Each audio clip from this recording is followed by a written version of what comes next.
And next, we'll do metabar coding in eDNA. That we are still writing the software to support those analyses, so it's not working yet in ontology, but DNA barcoding is. And you can see version 0.2 Peru. See? So that's for you guys. Okay. So we can go in. Okay. I'll make it a bit bigger.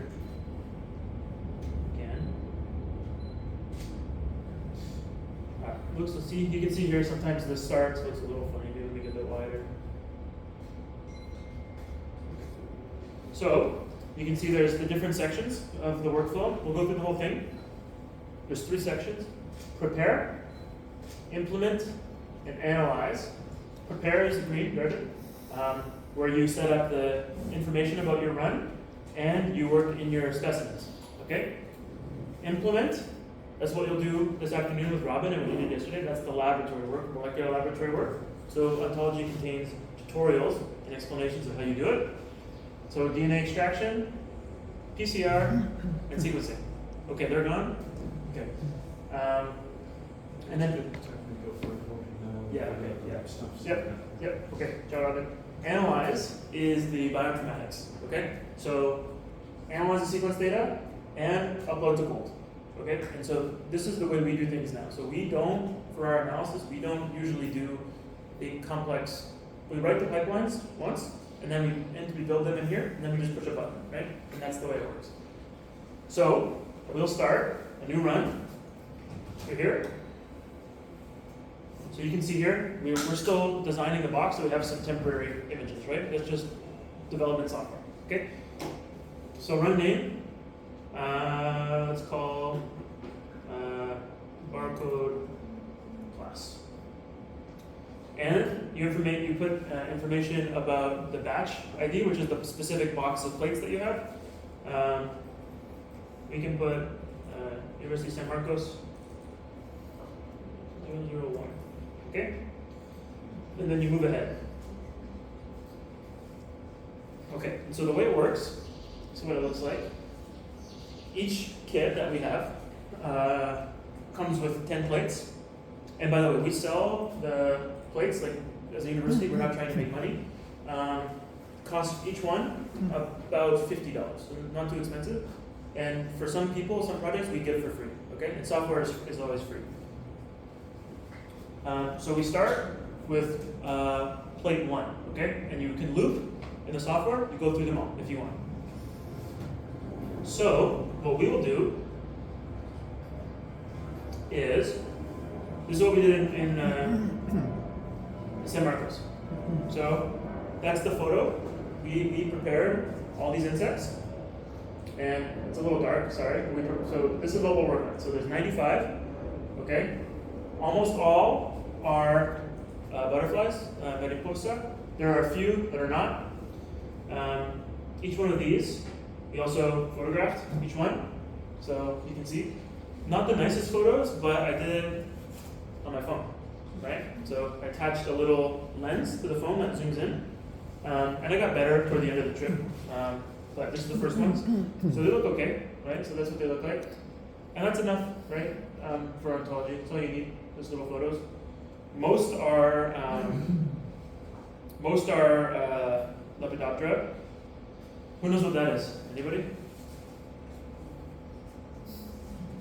It's a caddisfly or Trichoptera.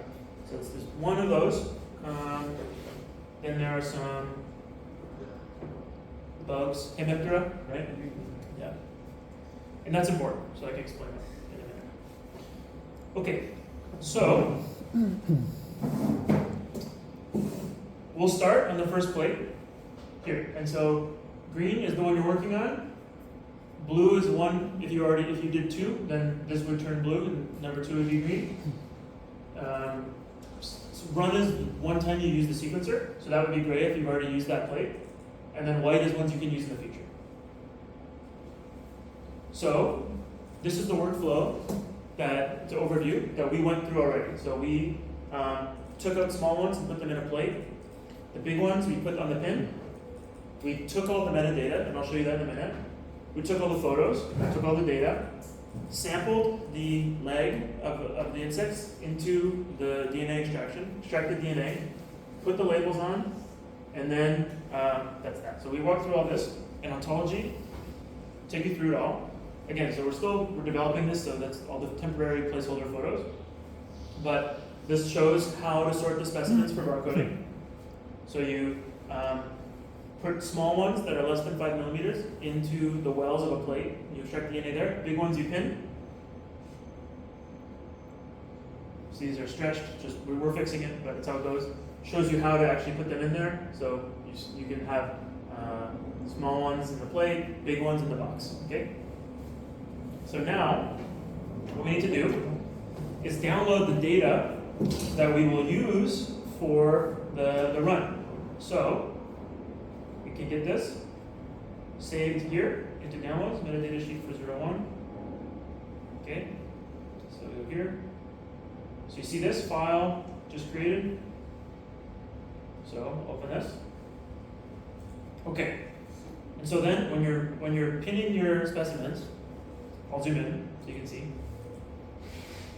or working with them. This is where you enter the metadata, right? And, you're all biologists, you're all scientists, so you know how important it is to keep track of all the specimens, all the data. So this is where this happens. And then after that, kind of is all automatic. So the sample ID, that's what we provide you. So you name your run, your batch. And it has, can't really see, but number 1, AO1, right? So that's plate 1, well, AO1 in there, and it goes all the way to H11, and then always the last one, the H12, is the negative control, so you can check if there's contamination. Okay, and so now what you would do is you would put in all the information you have. I have already prepared it, so here. So I'll just copy this over, and then we'll go through it.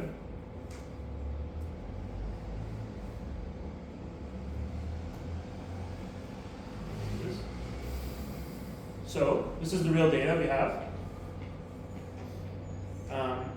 It's important to enter the phylum, the class, and the order, because this allows you to check for contamination sometimes. So if you know it should be a butterfly, but you see the sequence is from a nematode or a bacteria or a beetle, then you know maybe you mixed something up. So that's really important for you with the data. Okay. And then all the images, you can upload this way. Okay? Something got a little bit stuck. We won't do images today, so these are not correct. It's just a placeholder. So then when we're done, you upload the data like this. Downloads here. Just make sure it's good. So see, it's all filled. It's all filled. That's good. So you just do this. That's the correct file, accept, and it says metadata saved. Okay, good. Then we go. And it always shows you right here which plate you're working on, so you don't forget. This is plate number 1. This would tell you teach you how to extract the tissue, right? And so when you're learning how to do barcoding, you would go through this little rocket here. Eventually, that takes you to we're still working on this, the advanced one. So since I know how to do all this, I would just use the advanced one. So you can do that much faster. But when you're just learning, or if you have students doing it that you're working with, they go through slow, they do one step at a time, but then they can go fast later.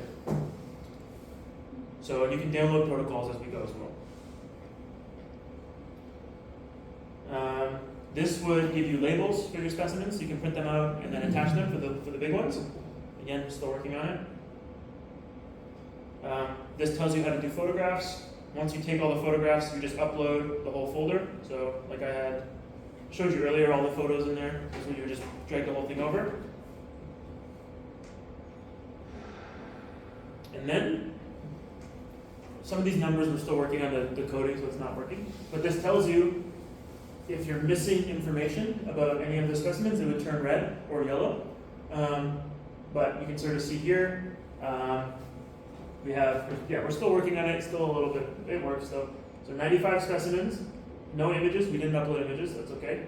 95 have complete metadata, We didn't upload an image of them all either, we just didn't do it. And we have one negative control, so that's good, and that's in black.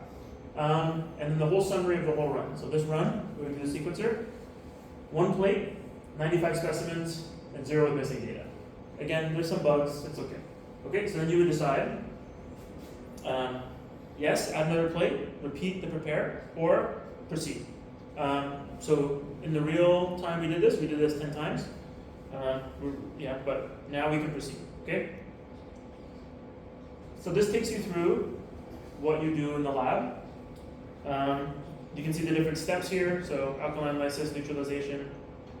I'll just go through this fast because you will already be doing this afternoon, and we're still working on it. We're still making it nicer. Me, Robin, and our team, and our designer, we design the user interface, and then the programmer puts it on. So she is not here yet. We give our designer this, she makes it nicer, and then the programmer does it. So this is still being worked on. Now it's done, but I don't have that version. So you go through, so extract the DNA, neutralize the DNA, PCR plate rehydration. So this is when Robin yesterday added water to the PCR plates. You guys all did this yesterday. Same thing. DNA to PCR plates, you did that. Run the PCR, you did that. Again, it's ugly because we're still working on it. So this is what you'll start doing this afternoon. You pool all the PCR in one run. So now after the PCR, every single well is uniquely identified. You can use the DNA sequence to tell where it came from, which plate, which well. So you pool. You can use calculators to help you with this, so on and so forth. So you'll do this afternoon. Load the flow cell, initiate sequencing, okay? So that's good. So now we're on analyze, which is the bioinformatics step. So this is very easy. A lot of people think bioinformatics is hard, but you'll see this is very easy. All you do is this. And this is why I don't think it's that important to learn very intense bioinformatics anymore. You just take the file, just like this, all.fastq, and you drag here. And that's it. So you can see, so it's all.fastq loaded. It contains 232,662 sequences. So not bad. This is a run on a Flongle flow cell that I took after maybe 3 hours. So you can download the data as it's going and check. So the real one would have maybe 1 million after 24 hours. It slows down over time. But just for this class, and I'm doing it on my little laptop, right? My MacBook Air, which is the cheapest Mac you can get, right? So you'll see what you can do with the little laptop. This is just faster. Sometimes we use a more fast Mac, but you can do it on your computers that you have here. So it's really fast, okay? You don't even need to, you can do it on a laptop. So what we do, go next. So you can see here. Yeah, folder sequence for the run, yeah, good. So this is the bioinformatics, right? It's complex behind the scenes, what we do, we code. But for us now to do it, it's very simple. So all we do is we do start analysis and it'll go. One thing you'll notice, you'll see the different steps. This sequencing run actually has 10 plates in it, 10 PCR plates. We're only doing one. I only gave data for one. So the data for 9 of the plates will be removed in step 2. Okay, does that make sense? So just as a reminder, so we have, what is it, 232, 600, whatever, something, reads, right, sequences. Okay? Each of those has the barcode, CO1, barcode. Everyone can read that? I know it's kind of hard to type up. It's CO1 barcode. And then it has, which is DCGs. Then it has the plate UMI, Universal Molecular Index. And so this is A's, B, C's, and G's. And what that does is it says This read is from plate 1.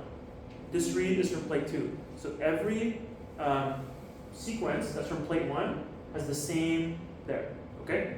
So this tells you plate 1 or 2 or 3. And so for this, we will use the software to, we know the sequence, we know the code. We'll use the software to find these and keep them. And then, or 4 to the left, these go to the garbage. Just for this analysis, we're not using them. Because I only gave the metadata for one box of systems. So garbage for now. Okay? Who remembers from yesterday? What's on this side? You remember?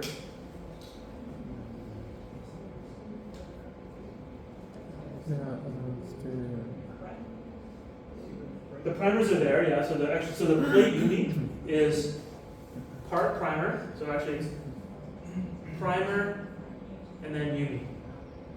That's actually how it works technically. So this also has primer here. But what's here? What's that? Sample uni, yeah. Specifically the well uni, right? So I'd say sample uni. So this says I'm from A01, A02, A03, etc. Okay? H11. These are the same for every plate, right?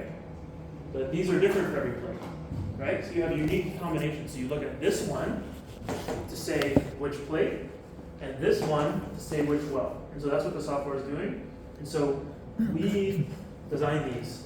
And that's hard to do and expensive, but that's what's on the freeze-dried plates. So just by doing the PCR. Yeah. There are some other things that are complicated, like, do I have the marker still?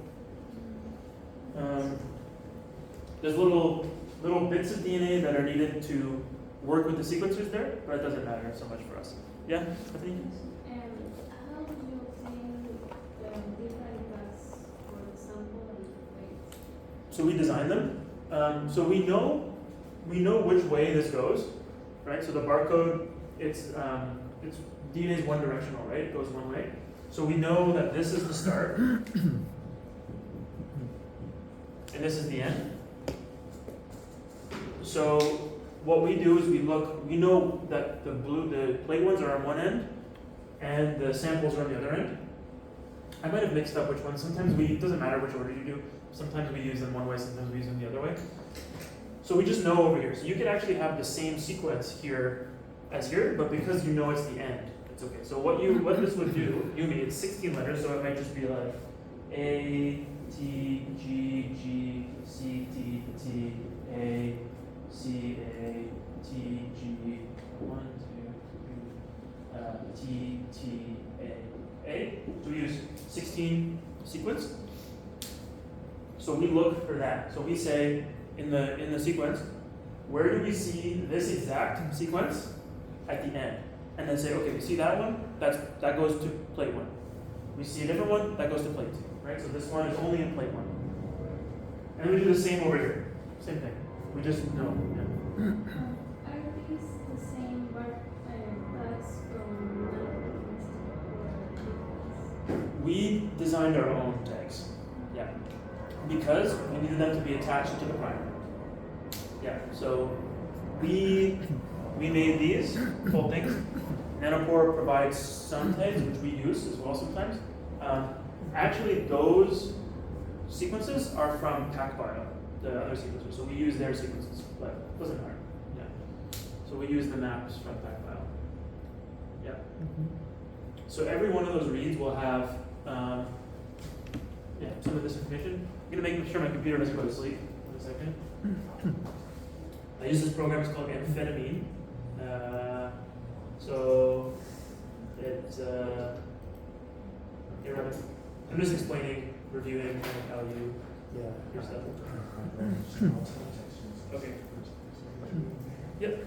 So the way it works, all these steps, size filter. So for that, we throw away ones that are too big and too small. Okay, we know roughly what it should be. It should be barcode plus the plate UMIs, primer or sample UMIs, and then a couple of things on the other side. So pseudogenes and things like that might be too small, might be too big. If you sequence part of the primer only, it's too small, right? So we throw everything that's not the right size. So you'll see many go away. Then you do the demultiplexing, meaning you look for these and you look for these. And where you don't see those, then you throw those away too. So then once you know that, then you cut these off, primer trim. So you drop these off, you drop those off. Nothing really changes. Then you take the sequences and you cluster them. So you say from sample AL1, from plate 1, do all the sequences belong to one cluster, or are there two? Maybe you have contamination, maybe you have non-target sequence. Do that again a second time as well. Then we match it against the reference library to say what species it is. And then we generate a report. So let's go. So start. It's a little small. So you can see size filtering done. We lost 15,000 reads. Again, sorry it's a little small. Demultiplex takes a little bit of time. So what this is doing again is going through every single read in the whole data set, saying, okay, do I see this sequence? And then it puts it in a pile for plate 1. Do I see another sequence? Puts it in a pile for plate 2. And then it's over here. And so that's what it's doing. It's sort of querying the sequences and putting them into different piles. So that's why it takes a while. That takes kind of the longest, I'd say, probably for here. And again, because we are only using one plate out of 10, a lot of the data will go away, and then it'll wake up. But for now, 90% of the good data, we still need to do the checks, right? Because we have 1 in every 10 is good. So it's going. This will take a bit of time.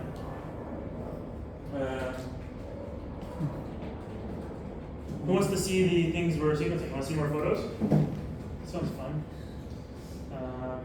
So again, here's these. You can look at the results too.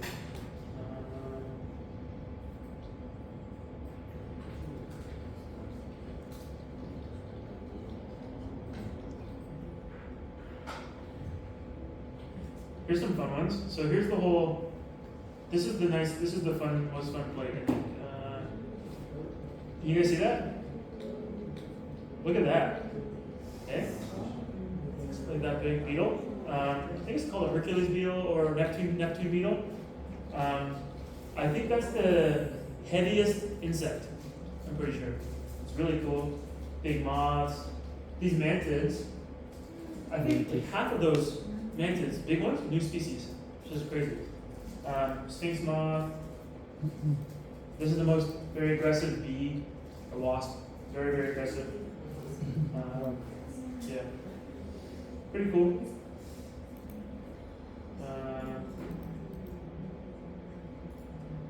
And there's more. These are called katydids. Yeah, you see big grasshoppers. Where's that cool thing we found that looks like a stump? Remember that? Yeah. You see this? That looks like a twig with some lichen. That's a caterpillar's cocoon. So we sequenced that too. It's kind of cool. Let's see what ontology is. Okay, so now we're done demultiplexing, we're printing timers. That could take a while. Yep.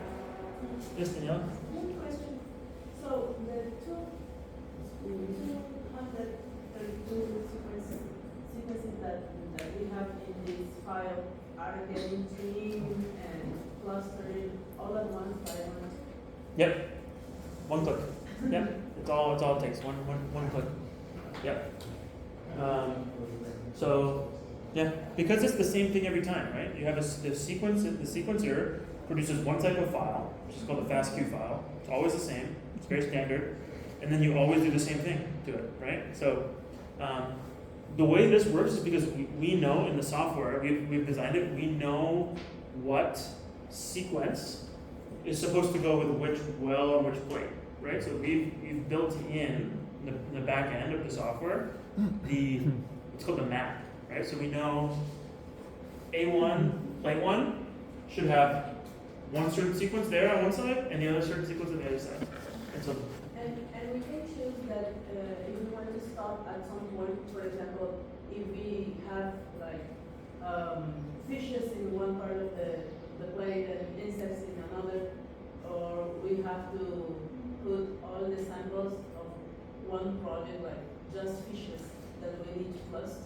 yeah, so in principle, yes, because when you do a PCR, you do the whole plate. So you need the conditions, the primers need to be the same for the whole plate. It would be, so if you wanted to do fishes, you would maybe use one type, like a version of a primer that's better for vertebrates or fishes. And if you wanted to do insects, you might use a different version of the primer. But in general, you might want to do those in different plates with different primers. The ones we've designed here work pretty well for all animals, but they're specialized for arthropods. Or maybe in the faster file, I can like just put the fishes sequences in another file. Oh, so once you have the file, it doesn't matter. The time you want to separate those is for the molecular lab work. That's where putting them together would be challenging because you would need different primers to be best for fishes and best for other things. But the FASTA file, you could do it all in one step, yeah. But I think generally I think this would work well for fishes, to be honest, yeah. Yeah. So what's done now is, it's taken all the sequences for that plate, and it's said how many different species did you find in each well. Remember, we expect mostly one, but sometimes you might find two because of something that one of them ate maybe, or contamination or something like this, or eDNA that got in, so you need to do this again, then we repeat. It's fast after this. See? Yeah. Do we need a paper lab? Okay, so the question Fernando asked is, do we need a high-performance laptop? Answer is no. So my laptop there, I like working on Mac, but it's the cheapest Mac you can buy. So it's like $2,000. So it's not bad, but it's very. You can get a Windows computer that's that good, very cheap. This computer will be fine. Yeah. So no, for metabar coding, you might want higher performance because then you're typically doing a Promethean. So then we use that. But for barcoding, we don't need high performance. No. But so for this, if I did all 10 plates, it might take 2 hours. That's still not bad, right? Go for lunch, come back. Yeah. Yeah, Jared?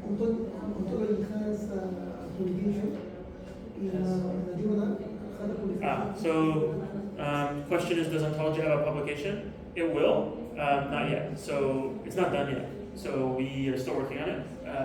Once we're done, we'll publish it. Yeah. Yeah. In what language did the tool? In what language? So now it's English only. Oh, backend, Python mostly. Yep. With some, it's mostly in Python, calling some R scripts. Yeah. But also but just as relevant, the publication we will translate to different languages as well.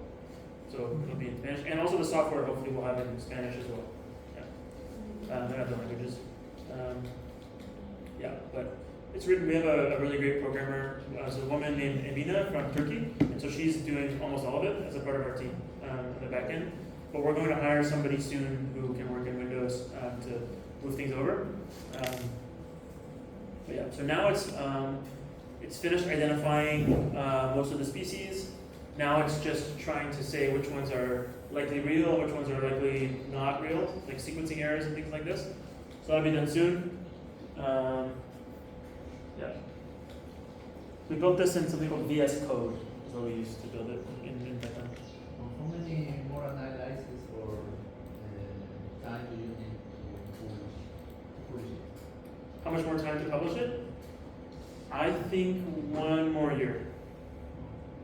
Yeah, I think 1 more year. So now it's done, right? So that was all. There was no internet connection. My computer is not connected to the internet, which is very frustrating. But it's all local on your computer. Eventually, also will make it on the cloud, but not for now. So that's that. That's all done. So it worked. So it tells you here where the file is. So I'll just open this for now. And, so we can look at the results. So just to finish ontology, we're still working on this, but in ontology you can have summaries of the run because you want to see how well did it work. Did you do what it's expected? We're still working on it. Some won't work. It's going to look bad again because we threw away 9 plates worth of data and the run hasn't finished. I started this. It was a 24-hour run on a Flamingo, and I took the data after 3 hours. So it won't look good, but I want it to be fast. So you can see here, it's a summary of the reads, how it went. So input file 232.662. Most of those were the right size, right? So we kept them, but then the multiplexing went down a lot. So just to recap, why did we lose so many reads there?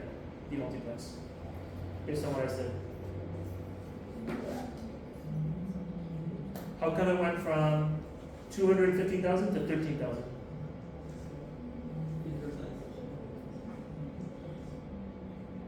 So if you remember, let's. So we had. So on the run where we ran the Flongo, we sequenced all of these, right? Plus another 100. But for that analysis, we just looked at this.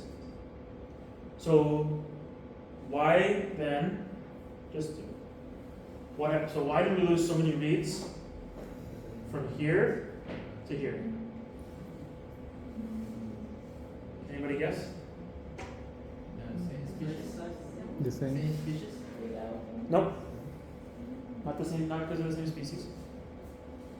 It's taking just from one place. Exactly. So it's taking, just because we only did the one Excel spreadsheet that I filled out upload with those 95, the rest, just for this example in class, because it didn't find the code for play 1, it threw them away, okay? If we did all 10, if we gave it all 10 metadata, then it would keep them all, okay? But that would be too slow for the class, it would take 2 hours, right? So that's why. Then you see most of the data stays, right? You lose another 4,000. So you lose 400 because it didn't find maybe the full primer or something like this, or we couldn't find exactly where it started. It was a bit of some bad sequencing, so we threw those out. And then we keep almost everything else the whole time. So, and we're building in more figures all the time. We're still working on it. So this is how many reads per specimen. So this is how many copies of the barcode we found. So how many copies of this from each specimen? We throw out bad ones, but you can see most of the time we have 100 to 200 copies, right? And that's really good. So the nanopore sequencers now they make mistakes, right? So what they do, the way they work, is the DNA goes through something called the nanopore, and it changes the electrical current. So A's, T's, C's, and G's, there's different chemistry, slightly changes the current, right? So, but you can make mistakes. So 1 in 100 times it's a mistake. That's called base calling, where you translate the current electricity to ATCG.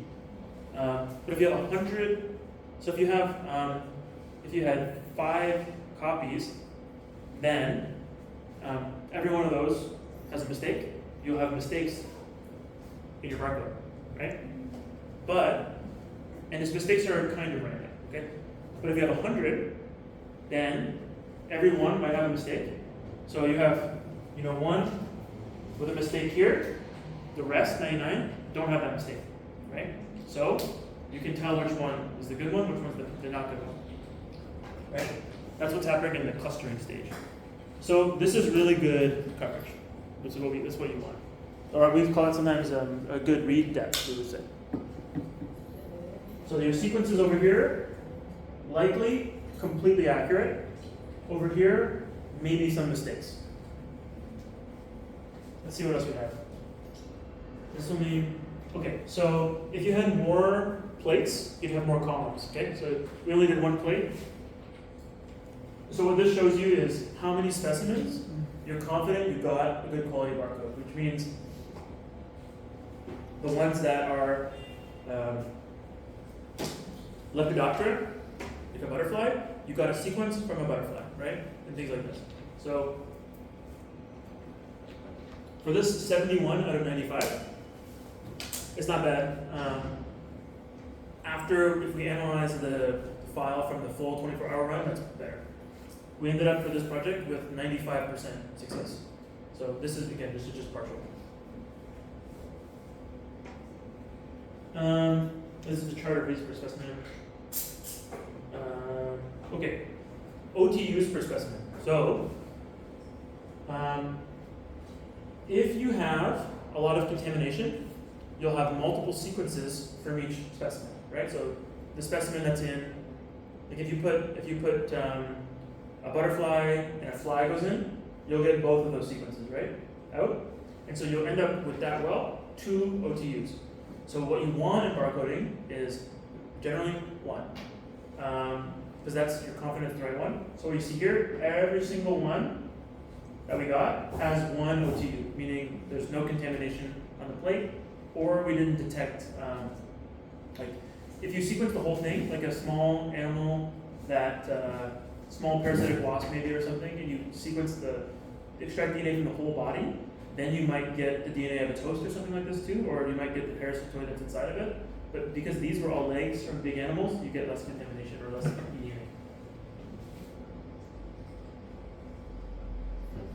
Okay, that's that. So that's run wide. So then this tells you, so this is the whole plate, right? So this is when you look at the whole plate, A, B, C, D, E, F, G, H, and then 12. This tells you how many reads per well. So you can see here, maybe you made up a heading error, maybe you missed a row, something like that. So you can see here, if you made a mistake. Here it's pretty much random, which is good, right? What you don't want to see are whole rows or whole columns missing, but it allows you to see if you made a mistake or if there's a problem, right? Generally, these are more useful when things didn't go well. Let's see what else we have. Okay. And the taxonomy doesn't work yet. Oh wait, it does work. That's good. It wasn't working yesterday, now it's working. Tells you what the taxonomy was of the run. So mostly butterflies, caddisfly, bee, wasp, and a bug. Okay, so that's good.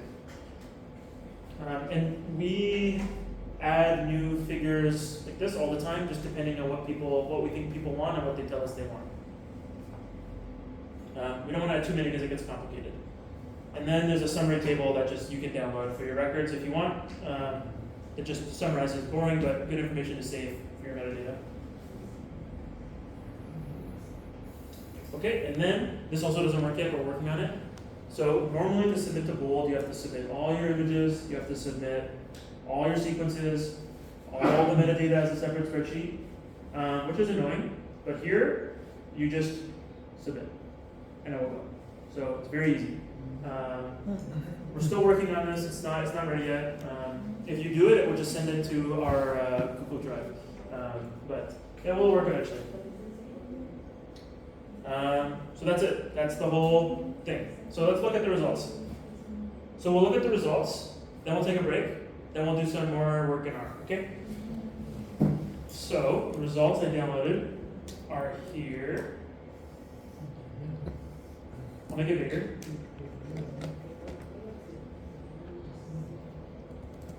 You can see? Okay. Let's make this a bit bigger. This is a bit bigger. So this is what, if you did a run on ontology, this is what you would see. Okay, so this is the results that you would get to do your science, your data analysis. So you can see those work. We'll work on one. Everyone can see that okay? Or should I make it bigger? It's okay? So your sample 1, actually, okay, here's the first thing you notice. Where is A01? It's not there, right? So no sequence. So A01 failed. A02 worked. So that's the sample ID that we gave, or sorry, that's the sample ID ontology gave. It gives a name to each sequence cluster. Because it's in Python, it's stupid, but in Python 0 is 1, okay, just this. It's called base 0.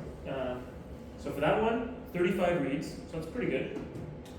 Dominant, meaning that's the one with the most reads. There's only one, so it's okay. Sequence length, 658, which is the correct length of the barcode region. Sometimes, like this one here, is 656. So probably we're missing something, so we flag that one as a issue. Okay, we'll keep going on here. Bases that we don't know what the base is, 0, so it's a good quality sequence. Indel, meaning does it have any gaps or additions? Gaps or missing pieces? No. This is some other things.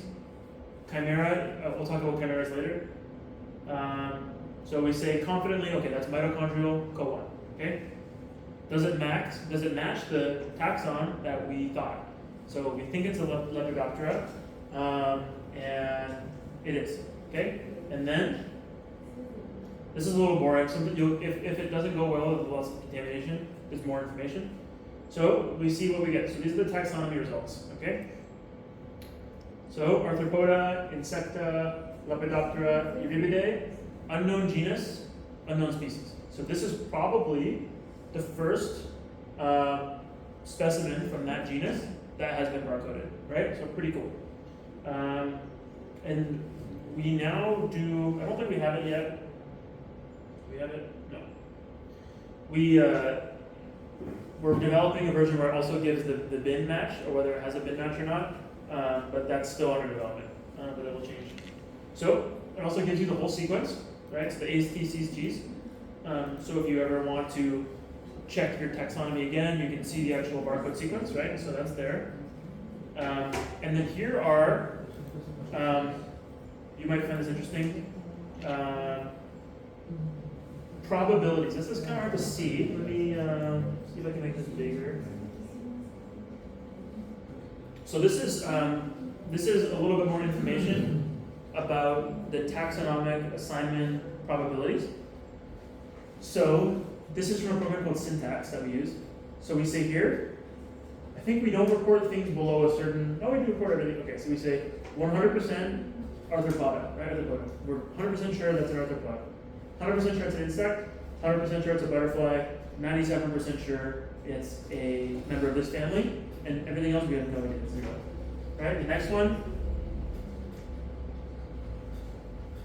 100%, 100%, 100%, all the way to species. Right? So probability is 1 that it's from that species, and so on and so on. So something like this is a little less sure. So Pyralidae, which is a family, 100%. There's 86% match to a genus Salobrena, and then a species. So this might be in that genus, or it might be a sister genus, right? So this is how you work. Yeah. That's from a different taxonomic assignment. And so yeah, that's the results. Anything else interesting here? Let's see. Okay, here's one. Okay, so this one, good sequence.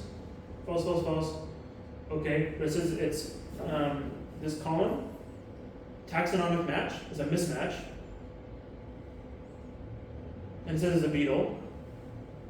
Chrysomelidae. So here's how you can find out if you made a mistake.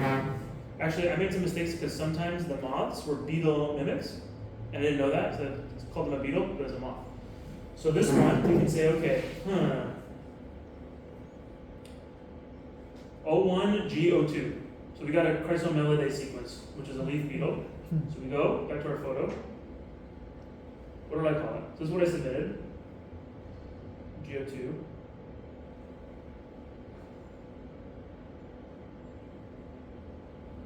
Okay, I called it a Lepidoptera. Maybe that's a mistake. Let's see. Close it. Right, where's the photo? There. GO2. Does that look like a beetle? Right? So I made a mistake on purpose. So you can see. I have a photo, this is a more zoomed in photo, right? But you can see there, that's a beetle. So the way you know I made a mistake is because the barcode worked. I thought it was a moth, as in a pretend way. Made a mistake, it's actually a beetle. And you can see here, if you want to confirm more, this is why you take images, right? And you rename them. So there's my image of the specimen, right? Okay, it's clearly a beetle, right? So you take those images, so that way even now I'm, here the specimens I think are at Jorge's house somewhere, I can go back and say, okay, it's a beetle. So I made a mistake. So you fix the metadata, right?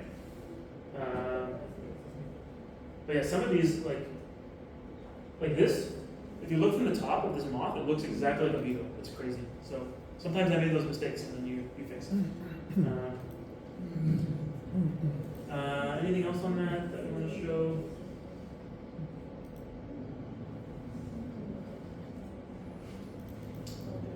Yeah, so you can see here, like we were talking about, 657 length. So that's missing, that one, 657, is missing one spot, right? So if that was a pseudogene that recently, in the nuclear mitochondrial DNA, recently moved from the mitochondria, got copied into the nucleus, and we caught that. It's an early stage, so it's still mostly intact, but it's slowly, pieces get cut out. Then that's probably why it's 657, right? So in the early stages, when you have a pseudogene, the primers still work. Over time, they don't work less well. So that's what you say, and you flag it. 3655. These are all Lepidoptera. So you can sort of see, yeah. So that's ontology. So that's how we will analyze the data we're generating in this course.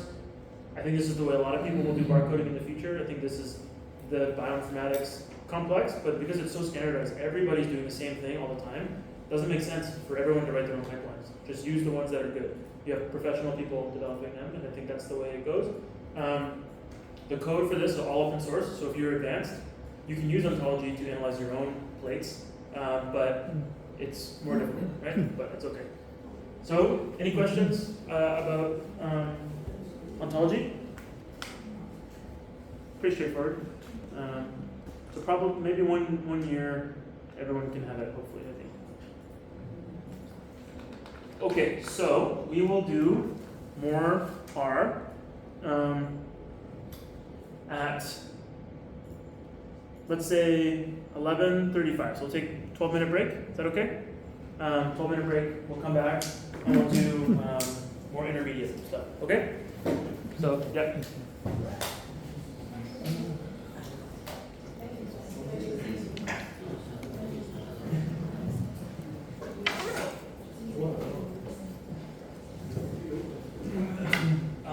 For people who are new for today, that weren't here yesterday, I think it's you. Hello. Make sure you're on Windows. And did you get an email from me yesterday? No? Okay. Maybe talk to someone, and can someone, for new people, send them the zip file that I sent later, the later one in the day? That'd be good. And then, yeah, we'll make sure.